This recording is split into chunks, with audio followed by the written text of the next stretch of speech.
오늘의 큐티 말씀은 레위기 14장 33절부터 57절입니다. 제목, 집도 거룩해야 합니다. 먼저 앞뒤 문맥을 살펴보겠습니다. 레위기 14장은 악성 피부병에 걸렸다가 회복되었을 때 정결 예식을 통해서 다시 공동체에 들어올 수 있는 과정을 설명하고 있습니다. 이스라엘 백성들이 살고 있는 징령 밖에서 회복 절차를 밟습니다. 병의 회복에 대한 주권은 하나님께 있습니다. 정결 의식을 하는 이유는 거룩함을 선포하는 것으로 새롭게 태어나는 큰 의미를 가진다고 할 수 있습니다. 이스라엘 진영 안에 들어와서 밟는 회복 절차도 있습니다. 속건제와 속죄제를 드리고 이어서 번제와 소제를 드립니다. 그런데 문제는 악성 피부병에 걸린 사람은 이스라엘 진영 밖에서 살아야 하기 때문에 경제적인 활동에 제약이 많아서 정결 의식에 드릴 수 있는 예물을 마련할 수가 없었습니다. 회복한 사람이 형편이 어려울 때 어떻게 해야 되는지 잘 설명하고 있습니다. 하나님은 가난한 자를 위해 형편이 되는 대로 예물을 준비하게 하십니다. 아무리 어려워도 예외는 없습니다. 물질의 많고 적음, 크고 작음을 떠나서 기쁨으로 자신의 것으로 하나님께 감사를 드리는 그 마음이 중요한 것입니다. 문단을 나눠보겠습니다. 33절부터 57절은 집에서 생기는 곰팡이, 34절에서 나병색점이라는 단어는 곰팡이를 의미한다고 봅니다.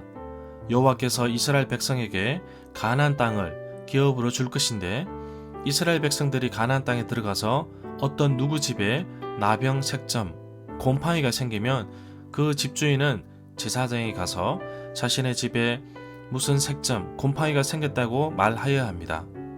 단지 옷이나 몸에 생긴 나병색점, 위험한 피부병, 곰팡이는 본인이 직접 제사장에게 가지만 집에 생긴 것은 제사장이 그 집을 방문하는 차이가 있습니다.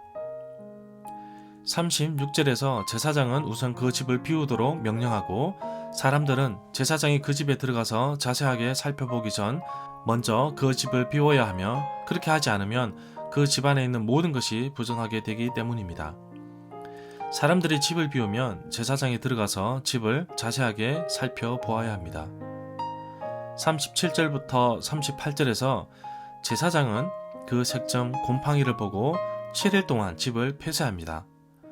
이 구절에 1회 동안이라는 말이 나오는데 7, 숫자 7이라는 숫자는 문자적인 의미보다 상징적인 의미가 더 크다고 봅니다. 고대 근동에서 7이라는 수는 어떤 사물의 완전한 또는 완성을 뜻하는 거룩한 수로 생각되었습니다. 46절부터 47절에 보면 그 집을 폐쇄하는 날 동안 집을 잠가두는 기간에 들어가는 사람은 저녁까지 부정하며 그 집에서 자는 사람은 그의 옷을 빨아야 합니다.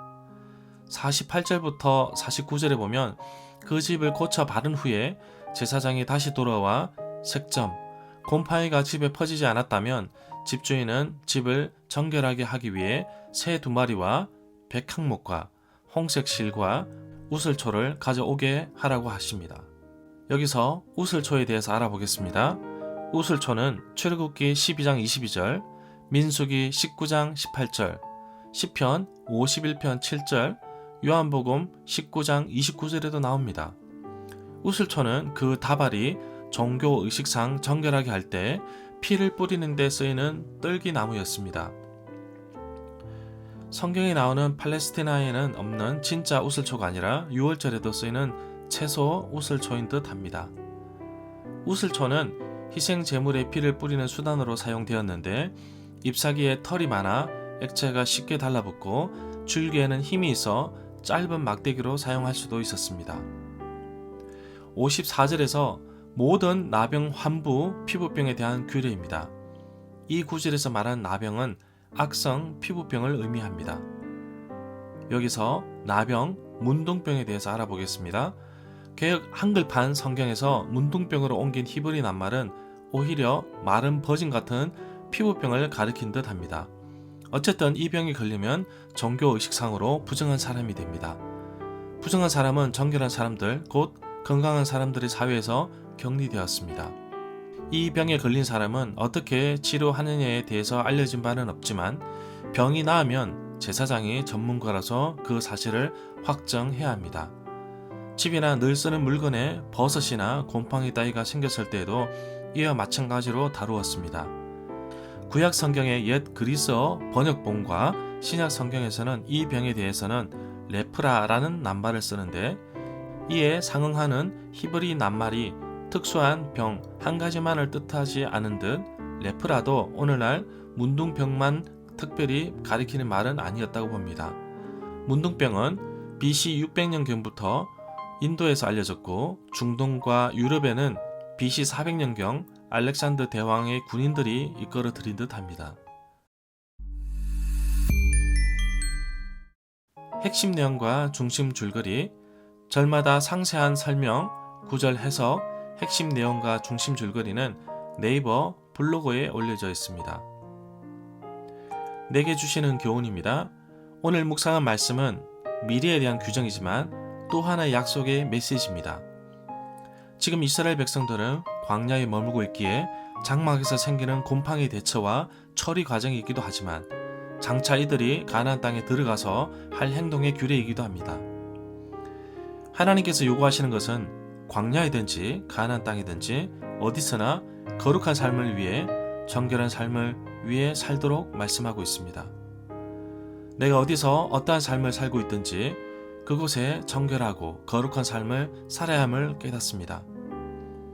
바로 세상의 문화가 아닌 예수 그리스도의 문화가 나의 삶의 기준이 되어야 합니다. 바로 그렇게 살아가는 것이 내가 속한 공동체를 건강하게 하는 길이라고 할 수 있습니다. 오늘 말씀에 등장하는 집에 곰팡이가 생겼을 때 벽에 있는 돌을 파내고 흙을 긁어내어 성 밖에 버렸습니다. 나의 삶 가운데 더럽고 추한 죄악의 어떠한 것도 모두 도려내고 파내어 버려야 합니다. 죄는 어떤 모양이라도 버려야 정결한 삶을 살 수 있는 것입니다. 오늘 말씀한 집이 건물이기도 하지만 또한 하나님의 성전인 내 몸이기도 합니다. 나 자신이 정결한 삶을 살아야 집이 깨끗하듯이 오늘도 말씀 속에서 기도하며 살기를 간절히 소망합니다.